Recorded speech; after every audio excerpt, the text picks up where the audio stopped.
Hello everyone. Today I'll be reviewing Brotopia by Emily Chang, a book that takes a hard look at the exclusion of women from the tech industry and how deep-rooted stereotypes have contributed to this issue. In this review, I'll discuss the importance of the book's topics, three key lessons I've learned, critique a couple of ideas, and offer practical advice for us as organizational behavioral students.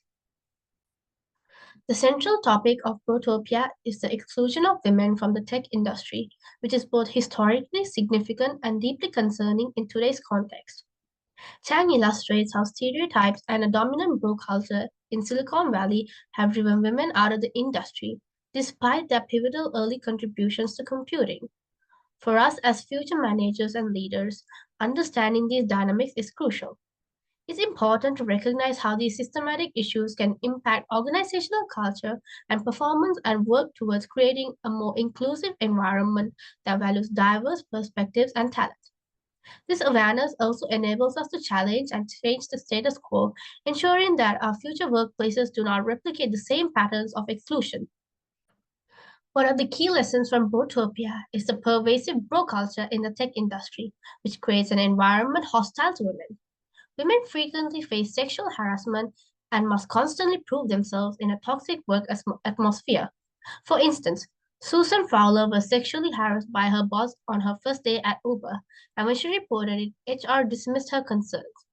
Beyond harassment, women often experience animosity from their colleagues, feel unheard in meetings, and must work harder to gain the same recognition as their male counterparts.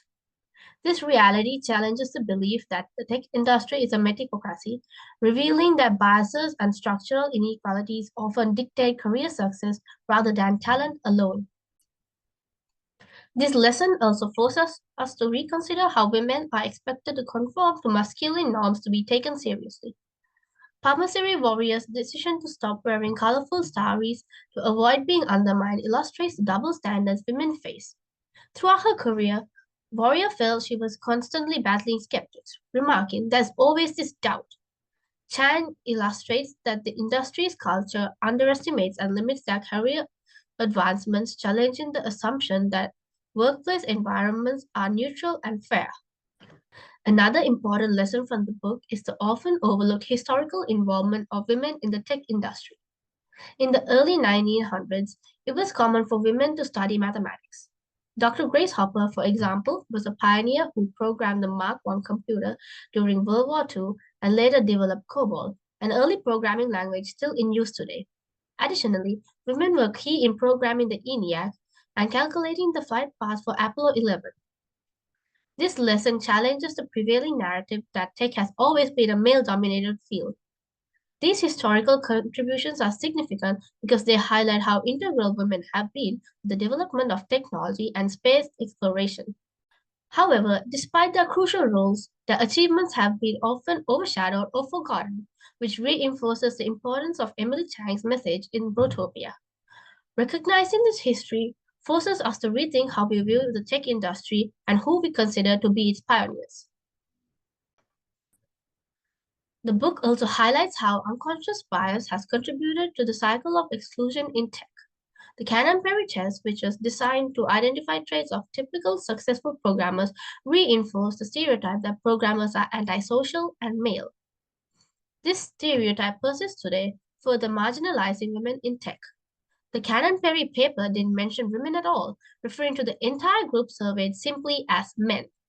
This omission is indicative of the broader cultural assumptions at the time, effectively erasing women from the narrative of computing and reinforcing their exclusion. Additionally, companies like Trilogy employed hiring practices that were clearly designed to attract men, such as using attractive women as recruiters, because most women are unlikely to be excited by the prospect of being recruited by other attractive women.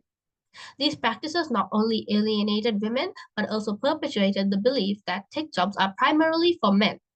The insight here is that biased recruitment strategies have long been a barrier to gender diversity in tech, challenging the idea that the industry is open and welcoming to all.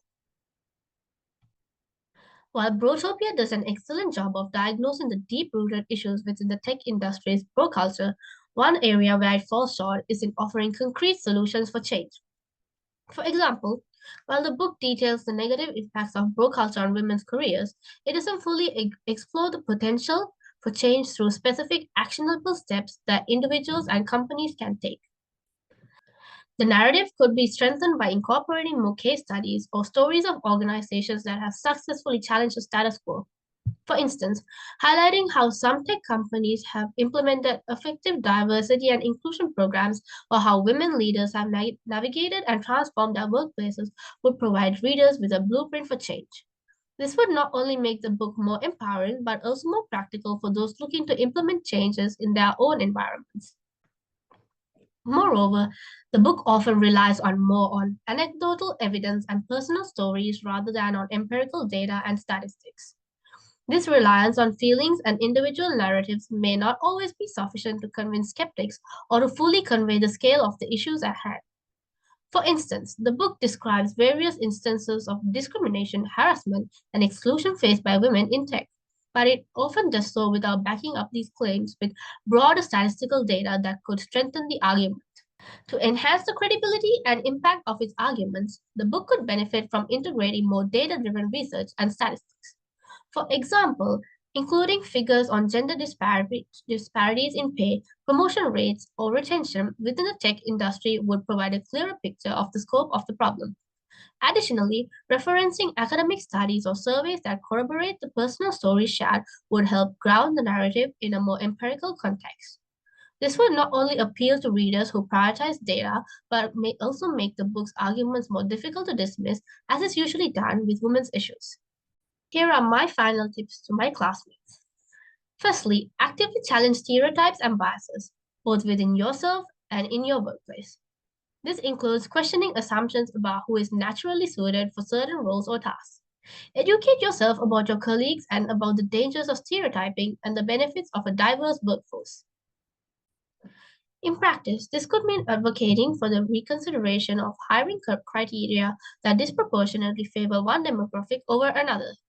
For example, if a job description emphasizes traits traditionally associated with one gender, like assertiveness for leadership roles, suggest rephrasing to focus on the competencies that truly matter, like effective communication or strategic thinking. By challenging these stereotypes, you can help create a more inclusive culture. Next, as future leaders and managers, it is essential to create and maintain inclusive work environments where everybody feels valued and respected. This involves implementing policies that support diversity, such as bias training, mentorship programs, and creating a culture of respect and inclusivity. Promote open dialogue about diversity and inclusion, and make it clear that discriminatory behavior will not be tolerated. Ensure that your team practices inclusivity in everyday interaction, values diverse perspectives, and actively works to create a supportive atmosphere for all employees. By fostering an inclusive work environment, you can help dismantle the bro culture and make the workplace more welcoming to everyone. Furthermore, advocate for transparency and fairness in recruitment and promotion processes. Ensuring that these processes are free from bias is crucial for creating a more inclusive and equitable workplace. Push for the implementation of standardized interviews, diverse hiring panels, and a clear criteria for evaluating candidates to reduce the influence of unconscious biases. Encourage your organization to regularly review its hiring practices and make necessary adjustments to ensure fairness. By advocating for fair hiring practices, you can help ensure that all candidates have an equal opportunity to succeed, regardless of their background or identity. Thank you all for watching.